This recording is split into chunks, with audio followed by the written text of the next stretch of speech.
Welcome back, everybody. Well, let's continue our focus on India with Tata Power reporting a strong third quarter, helped by increased demand. Power tariffs were also higher, along with raw material prices falling. Net profits surged almost 91% and beating estimates. This is how Tata Power shares have been doing, in pre-trade action up about 1%.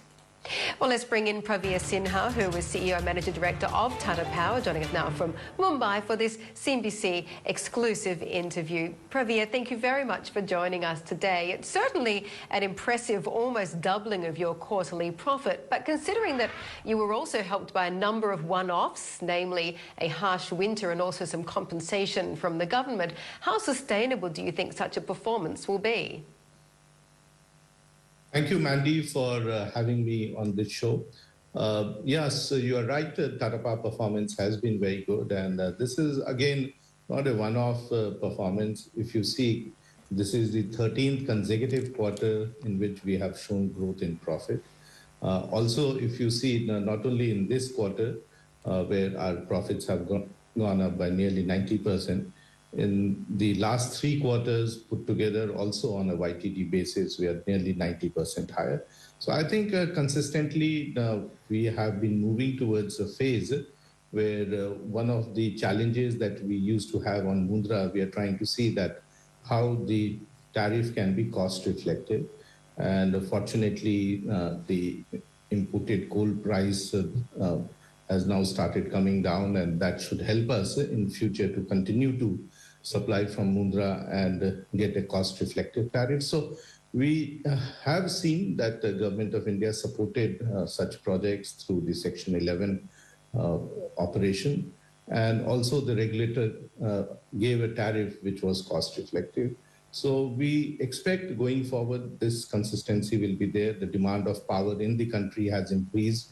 Last year, from April onwards, the demand increase has been in double digits, nearly 10%. And we continue to find, even in the month of January, which is typically a non-peak month, the weather is much better. The growth has been 12%. So we do expect a huge increase in power consumption in coming months with the summer approaching.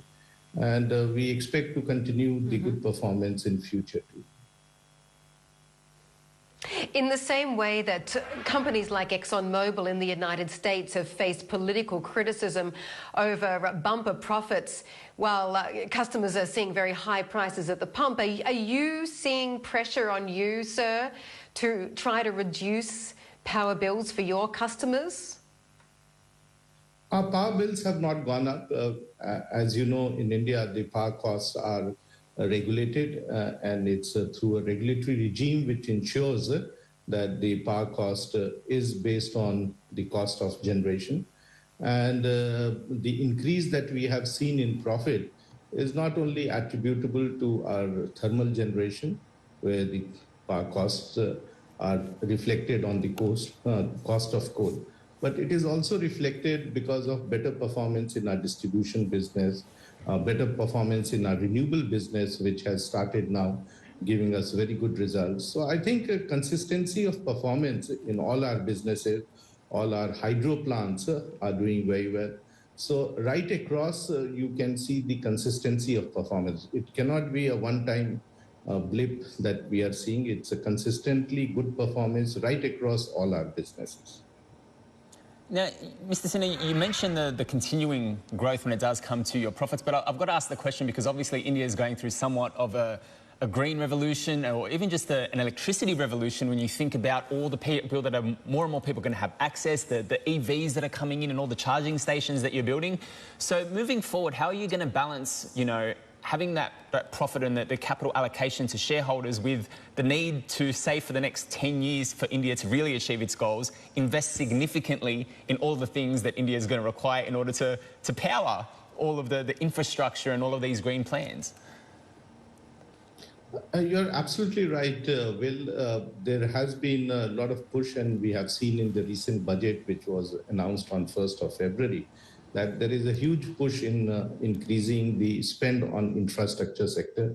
Government of India itself has come with an increase of 33% in infrastructure spend. And I think right across we see more of roads, more of ports, more of airports, more of housing, and more of infrastructure that is getting created. And because of all this, the consumption pattern has increased. The government program to reach out to villages to ensure that 100% supply of electricity takes place in villages, I think that has started giving results. So the 10% increase that we are seeing in consumption is because all our factories are performing at full capacity. Offices, commercial complexes are back to business, and general uptake in the economy is there. We expect that next 10 years, with the type of capacity addition the country has planned, especially in renewable capacity, Tata Power will play a very, very important role.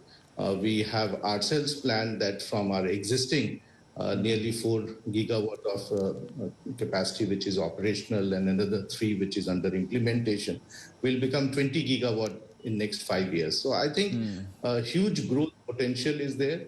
Similarly, in distribution business, we will see huge growth in the number of cities where we will be supplying electricity. I think all in all, we are expecting a huge increase in the consumption of electricity, and Tata Power will play a very, very critical role in that. It will have a leadership position. So before you go, I have to ask, because a lot of people internationally, and especially a lot of, potentially foreign flow providers for India are worried about this Adani situation. Is there a risk to India, to the Indian economy, to the infrastructure space in your mind from what you're seeing? Because obviously it's a peer of yours. See, Tata Power has been around for 107 years, and we have got large investments which we have done over last 100 years in each sector of power business. And we have consistently given good results to our shareholders and good returns to our shareholders. So I think what we need to see is that how companies like Tata Power and many others who are there in the sector have been consistently performing very well. And power is a basic raw material for growth of any country, more so for a developing country like India. And I think green power, clean power, distribution reforms, energy services, EV charging, these are areas that will grow very, very fast in the coming decade. And Tata Power, being in each of these areas, will contribute immensely in the growth of all these sectors.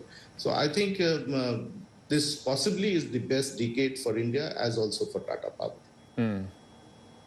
Mr. Sinha, thank you so much for your time and congratulations once again on your results. That was Praveer Sinha from Tata Power. Street, we'll be right back.